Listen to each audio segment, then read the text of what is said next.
ओम श्री गणेशाय नमः। उत्पत्ति का एकादशी।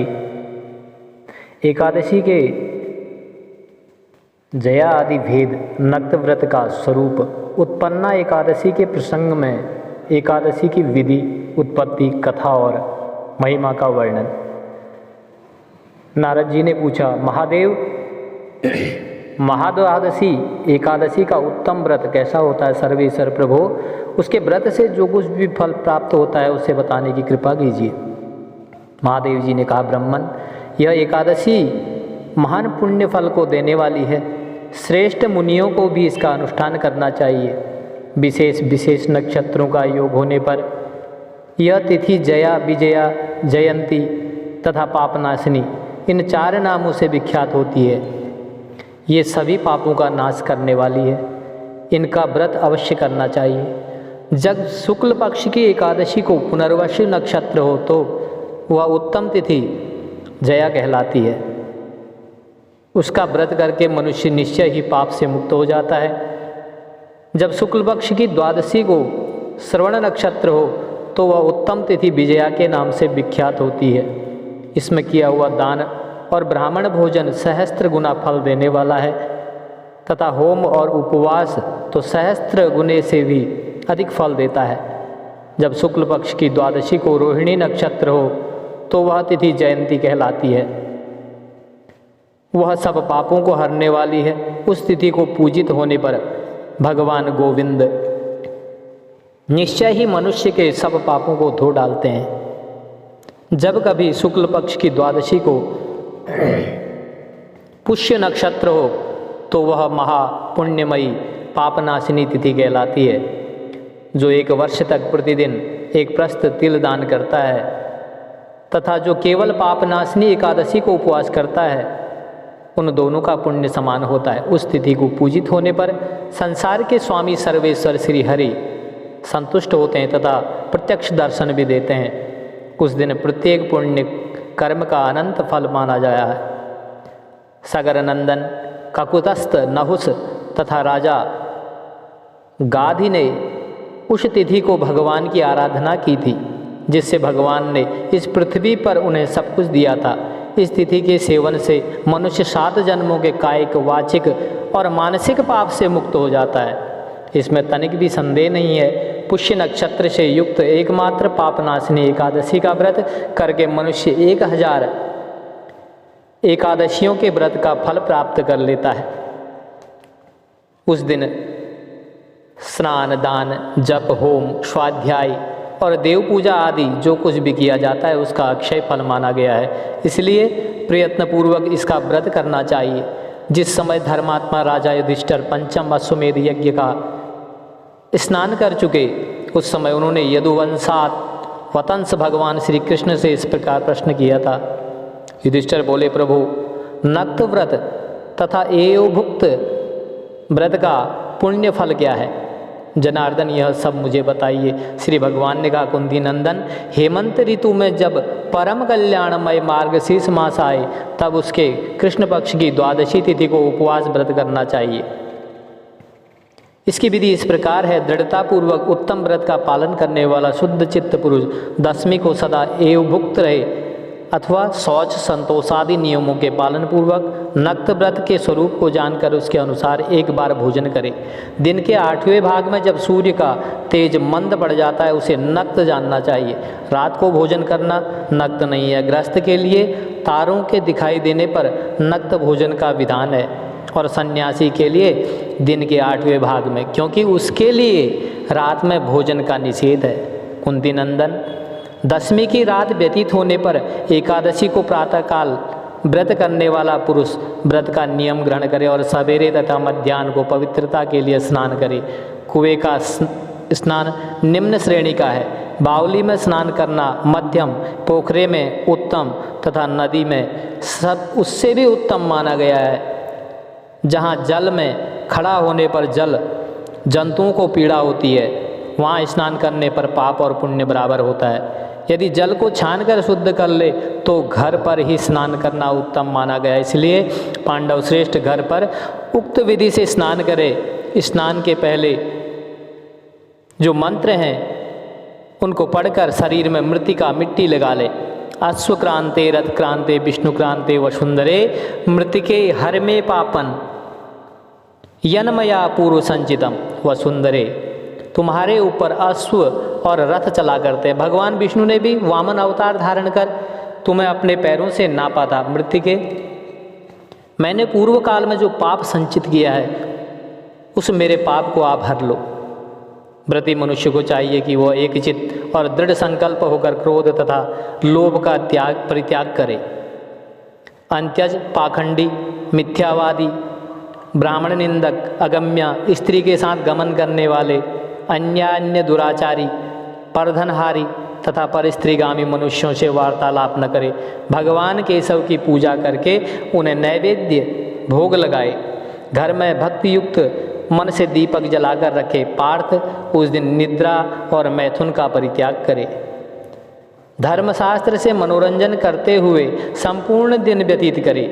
हे नृपश्रेष्ठ, भक्ति युक्त होकर रात्रि में जागरण करे, ब्राह्मणों को दक्षिणा दे और प्रणाम करके उनसे त्रुटियों के लिए क्षमा मांगे। जैसी कृष्ण पक्ष की एकादशी है वैसी ही शुक्ल पक्ष की भी है। इसी विधि से उसका भी व्रत करना चाहिए। पार्थ, द्विज को उचित है कि वह शुक्ल और कृष्ण पक्ष एकादशी के व्रती लोगों में भेद बुद्धि न उत्पन्न करे।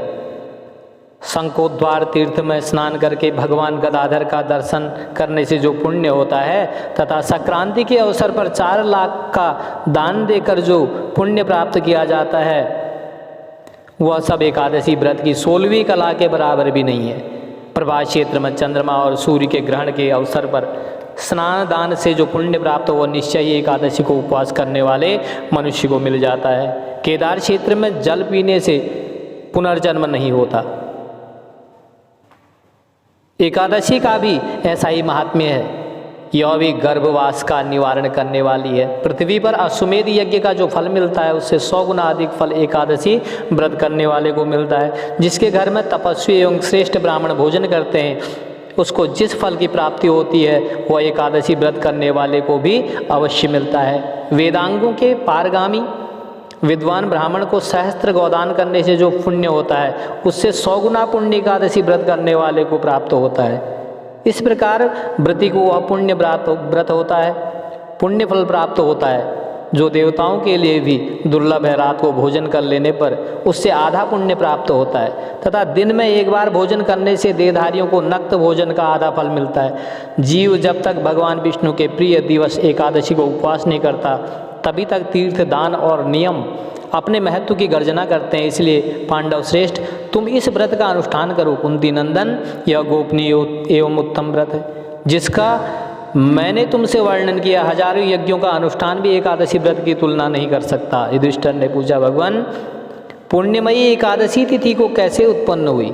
इस संसार में क्यों पवित्र मानी गई है तथा देवताओं को कैसे प्रिय हुई है? श्री भगवान बोले, कुंती नंदन, प्राचीन समय की बात है। सतयुग में मुर नामक दानव रहता था। वह बड़ा ही अद्भुत, अत्यंत रौद्र तथा संपूर्ण देवताओं के लिए भयंकर था। उस काल रूपधारी दुरात्मा महासुर ने इंद्र को भी जीत लिया था। संपूर्ण देवता उससे परास्त होकर स्वर्ग से निकाले जा चुके थे और संकित तथा भयभीत होकर पृथ्वी पर विचरा करते थे। एक दिन सब देवता महादेव जी के पास गए। वहाँ इंद्र ने भगवान शिव के आगे सारा हाल कह सुनाया। इंद्र बोले, महेश्वर, ये देवता स्वर्गलोक से भ्रष्ट होकर पृथ्वी पर विचर रहे हैं। मनुष्यों में रहकर इनकी शोभा नहीं होती। हे देव, कोई उपाय बतलाइए। देवता किसका सहारा लें? महादेव जी ने कहा, देवराज, जहाँ सबको शरण देने वाले, सबकी रक्षा में तत्पर रहने वाले जगत के स्वामी भगवान गरुड़ध्वज विराजमान हैं, वहाँ जाओ, वे तुम लोगों की रक्षा करेंगे। भगवान श्री कृष्ण कहते हैं, युधिष्ठिर, महादेव जी की बात सुनकर परम बुद्धिमान देवराज इंद्र संपूर्ण देवताओं के साथ वहाँ गए। भगवान गदाधर क्षीर सागर के जल में सो रहे थे।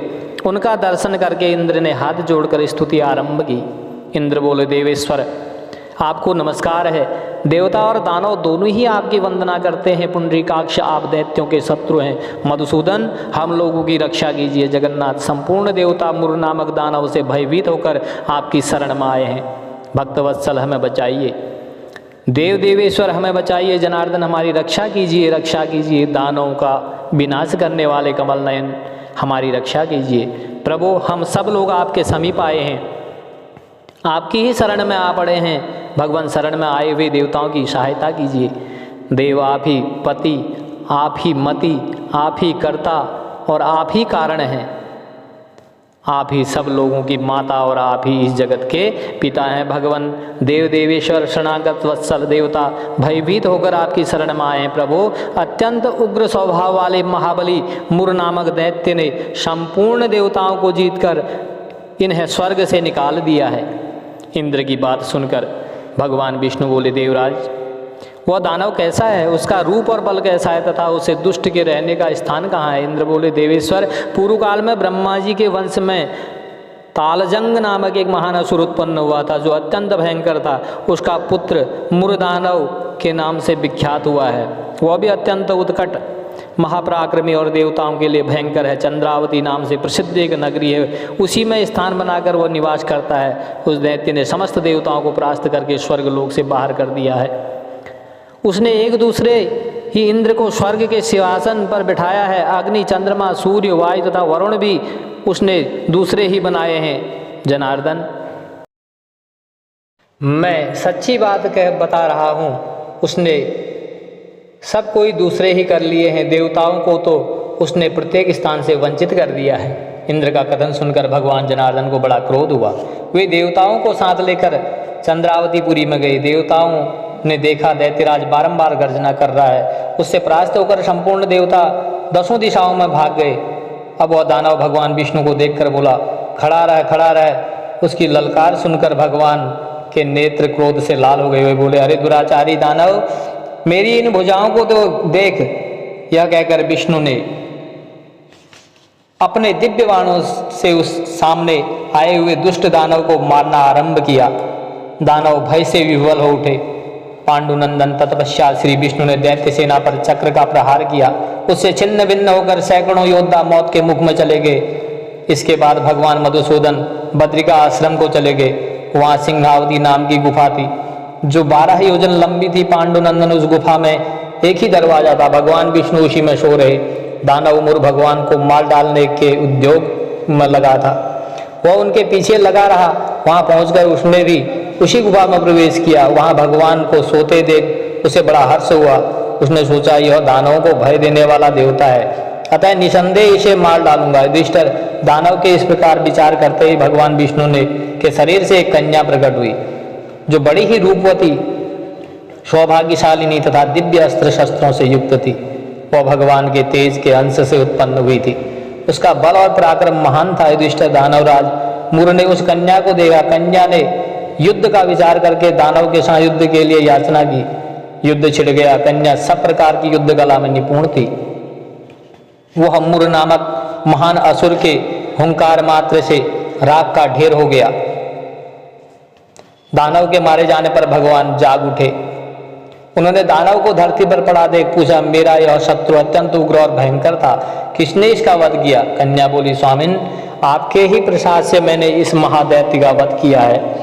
श्री भगवान ने कहा, कल्याणी, तुम्हारे इस कर्म से तीनों लोकों के मुनि और देवता आनंदित हुए हैं। अतः तुम्हारे मन में जैसी रुचि हो उसके अनुसार मुझसे कोई वर मांगो। देव दुर्लभ होने पर भी वह वर मैं तुम्हें दूंगा, इसमें तनिक भी संदेह नहीं है। वह कन्या साक्षात एकादशी ही थी।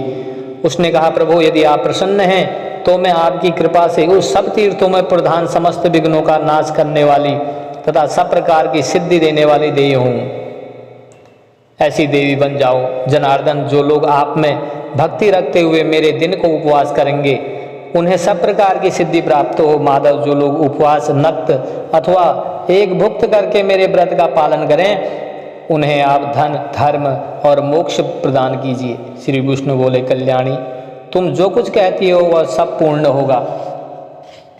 भगवान श्री कृष्ण कहते हैं, युधिष्ठिर, ऐसा वर पाकर महाव्रता एकादशी बहुत प्रसन्न हुई। दोनों पक्षों की एकादशी समान रूप से कल्याण करने वाली है। इसमें शुक्ल और कृष्ण का भेद नहीं करना चाहिए। यदि उदय काल में थोड़ी सी एकादशी, मध्य में पूरी द्वादशी और अंत में किंचित त्रयोदशी हो तो वह त्रिस्पर्शा एकादशी कहलाती है। वह भगवान को बहुत ही प्रिय है। यदि एक त्रिस्पर्शा एकादशी को उपवास कर लिया जाए तो एक सहस्त्र एकादशी व्रतों का फल प्राप्त होता है तथा इसी प्रकार द्वादशी में पारण करने पर सहस्त्र गुना फल माना गया है। अष्टमी, एकादशी, षष्ठी, तृतीया और चतुर्दशी ये यदि पूर्व तिथि से विद्ध हों तो उनमें व्रत नहीं करना चाहिए। परिवर्तनीय तिथि से युक्त होने पर ही इनमें उपवास का विधान है। पहले दिन में और रात में भी एकादशी हो तथा दूसरे दिन केवल प्रातः काल एक दंड एकादशी रहे तो पहली तिथि का परित्याग करके दूसरे दिन की द्वादशी युक्त एकादशी को ही उपवास करना चाहिए।